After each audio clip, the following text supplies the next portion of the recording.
watu wetu wa Kirinyaga muriega Ngai ni mwega na hindi ciothe ngeithia ciarera mwathani agocwo ringi. Baba Askofu, asante sana for a very strong sermon. Umetujenga sana kwa roho zetu, na ulipokuwa unaelezea mfano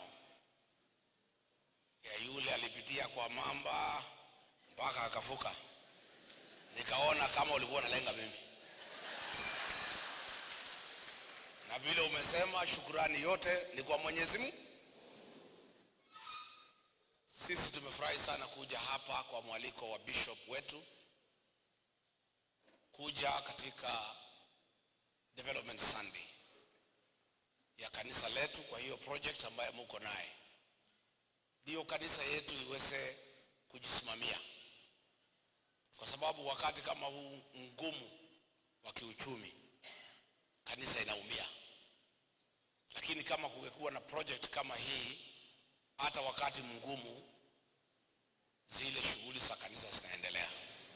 Kwa hivyo sisi tumekuja kuabudu pamoja na pia kuchanga pesa. Sisi yetu ni kidogo, ile tumeuza ng'ombe, kwa sababu unajua sisi hatuna ya SHA, hatuna ile ya capitation. Sasa sisi tunakuja roho safi kuungana na Wakristo wetu. And I want to thank the church kwa kutualika hapa, tukiwa na mke wangu tukuje tusaidiane.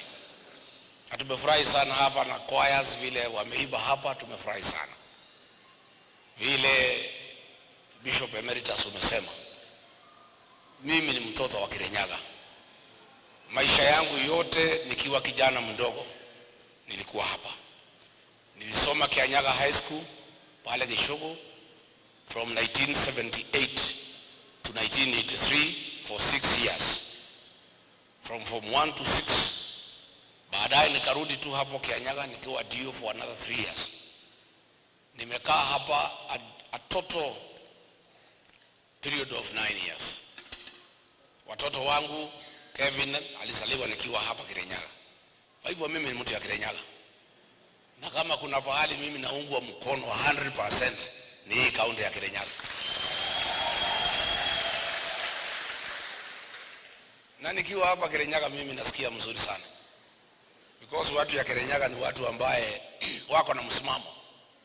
Na mimi nawapenda sana. Hata pale kwetu Madhira, wale wa mama wameolewa hapo ndio wenye kusema, wakija huko ndio wanasema. Wako na nguvu sana na wako na msimamo. Wale pillars yangu nikiwa mjumbe Madhira, in every village wale walinisimamia mimi, wale niliamini, are women married from Kirinyaga, wameenda pale. Wamekuja hapo wanatukalia, wanatupanga. Na sisi tunakubali kwa sababu wanatupanga vizuri. So this is a great county. Na when we are here we are happy. Mimi nasema asante kwa watu ya Al-Kalau kwa kuchunga heshima ya jamii yetu.